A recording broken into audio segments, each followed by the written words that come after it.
ബാംഗ്ലൂർ തന്നെ ഞങ്ങൾ ആക്ച്വലി ഇവർക്ക് ക്ലാസ് നോക്കിയ സമയത്ത് പല അക്കാഡമികളിലും ഞങ്ങൾ പോയി അന്വേഷിച്ചിരുന്നു. അവിടെ എങ്ങനെയാണെന്ന് വെച്ചാൽ 40 മിനിറ്റ് ക്ലാസ്, 40 മിനിറ്റിൽ അവർ ക്ലാസ് അവിടെ നിർത്തി, ഫീസും അതുപോലെ കൂടുതലാണ്.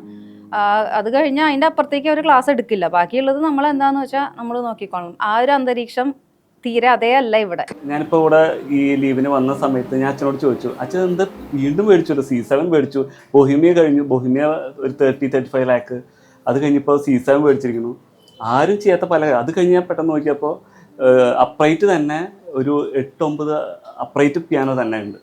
അപ്പോൾ ഞാൻ അച്ഛൻ ഇത് എന്തത് ഇങ്ങനെ ഇതൊക്കെ ചെയ്യാൻ പറ്റണേന്ന് ചോദിച്ചു. എനിക്ക് സർപ്രൈസ്, സിൻസിയർലി ഭയങ്കര സർപ്രൈസ്ഡാണ് ഞാൻ. നമ്മൾ ഓരോ കുട്ടിക്കും ഓരോ പിയാനോ കൊടുക്കണം, അതൊരു സ്ഥലത്തുമില്ല. ഈവൻ ഇവിടെ C7 യമഹ ഗ്രാൻഡ് പിയാനോ ഉണ്ട്, അതുപോലും കുട്ടികൾക്ക് പഠിക്കാനാണ് കൊടുക്കുന്നത്. അതുപോലെ തന്നെ ഓഫ് കോഴ്സ് ഞാനിവിടെ ഇതിലിരിക്കുന്ന ബൊഹീമിയ എന്ന് പറയുന്ന പിയാനോയുടെ മുന്നിലാണ്. ഇത് ചെക്കോസ്ലോവാക്യൻ പിയാനോ ആണ്.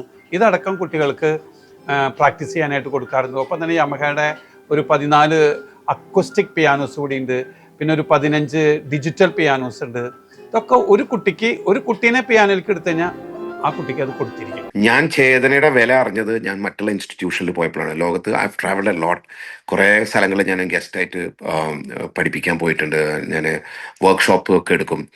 അപ്പം എനിക്ക് അവിടെ പോയതിലൊക്കെ എനിക്ക് മനസ്സിലായത് എന്താണെന്ന് വെച്ചാൽ, നമ്മുടെ സ്ഥാപനം അല്ലെങ്കിൽ ചേതന, ഞാൻ പഠിച്ചുകൊണ്ടുള്ളൊരു ഇതല്ല പറയുന്നത്, നമ്മുടെ ഇൻസ്റ്റിറ്റ്യൂട്ടിൽ കിട്ടുന്ന ഒരു പോസിബിലിറ്റി, അവിടെ കിട്ടുന്ന ഒരു എന്താ പറയുക, ഒരു ഓപ്പർച്യൂണിറ്റി എന്ന് പറയുന്നത് അപാരമാണ്.